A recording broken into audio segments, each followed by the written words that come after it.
xəbərdə olasınız. Kürdəmir əhli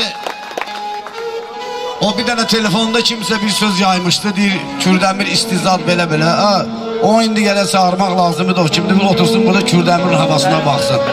Allah'a and olsun, buranın havası var ha. Buranın havasının misli yoxdur. Yaylaqdır bura. Kürdəmir, mənim də adım çıxıb. Meyxana deyənlərin adı, dil adamın adı çıxınca canı çıxmağı yaxşıdır. Bəli, bu kətdə buradan inşallah hakimdən xahiş edirəm, 3-4 sot mənə yer versin, burada bir dənə balaca daxma tikim, yaşayım özüm üçün də burada. Səfər solpası, qəşəng otluq, hava gözəl, insanlar gözəl, kişi adamlar hamısı namuslu, qeyrətli kişilər. Allah sizə can sağlığı versin. Bu torpaqdan, bu yurtdan heç vaxt soğlan çıxa bilməz. Ona görə mən bəyaları Salih kişiyə birinci növbədə dindim, Allah zavra rəhmət eləsin. O şəhid bulağında gedib bir stəkan su içmək, elə bil ən müqəddəs yeri ziyarət elədin.